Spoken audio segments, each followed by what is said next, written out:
बहनों और भाइयों, इतिहास केवल काले अक्षरों का एक समुच्चय नहीं होता है, उसका एक कलेक्शन मात्र नहीं होता है। इतिहास एक प्रेरणा होती है। इतिहास हम सबको एक अवसर देती है गलतियों की परिमार्जन करने का और गौरवशाली क्षणों से प्रेरणा प्राप्त करने का। आज का दिवस भी हम सब आज अगर लोकतांत्रिक मूल्यों के साथ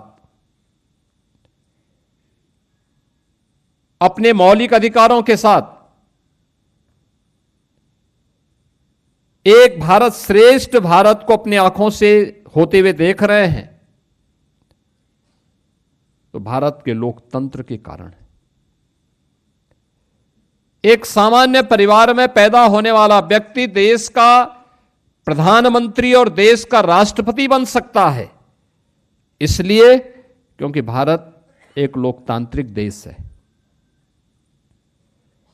भारत के अंदर बिना भेदभाव के हर नागरिक को एक समान मताधिकार की शक्ति का उपयोग करने की स्वतंत्रता है, इसलिए क्योंकि भारत ने जिस संसदीय लोकतंत्र को अपनाया है, वो संसदीय लोकतंत्र हमें एक रक्षा कवच भी प्रदान करता है। भारत ने हर वयस्क मतदाता को जो अधिकार दिया है और दुनिया के सबसे पहले लोकतांत्रिक देशों में भारत एक ऐसा देश है जिसने अपने यहां संसदीय लोक प्रणाली लागू होने के बाद क्या महिला हो या पुरुष, सबको समान रूप से अधिकार दिया। अमेरिका में या इंग्लैंड में उनका लोकतंत्र लागू होने के कई वर्षों के बाद, कई दशकों के बाद वहां की महिलाओं को मत देने का अधिकार प्राप्त हुआ। उन देशों में कई वर्षों तक, कई दशकों तक कुछ चंद लोगों को ही मताधिकार का उपयोग करने की स्वतंत्रता होती थी। लेकिन भारत ने जिस दिन अपना संविधान लागू किया, पहला आम चुनाव हुआ 1952 में, तब से लेकर के लगातार बिना भेदभाव के, क्या महिला हो क्या पुरुष हो, क्या राजा हो क्या रंक हो, हर नागरिक को एक समान रूप से लोकतांत्रिक मूल्यों के अधिकार देने की स्वतंत्रता दी। क्या हुआ था 25 जून 1975 को?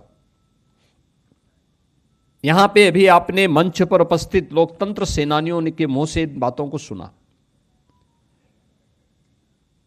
कुंवर मानवेंद्र सिंह जी हों, सुरेश खन्ना जी हों, अशोक वाजपेयी जी हों, राजेंद्र तिवारी जी हों, देवी दीन पाल जी हों, विश्राम सागर जी हों, रमाशंकर त्रिपाठी जी हों, या आप में से बैठे हुए दर्जनों वे लोकतंत्र सेनानी जिन्होंने उन पलों को जिया है, उनको झेला है और उन परिस्थितियों का सामना करते हुए आज भी अपनी जिजीविषा के साथ आप सब अपने उन मूल्यों और आदर्शों के जोले जूझते हुए कार्य कर रहे हैं। मैं इस अवसर पर आप सभी का अभिनंदन करता हूं, आपका स्वागत भी करता हूं।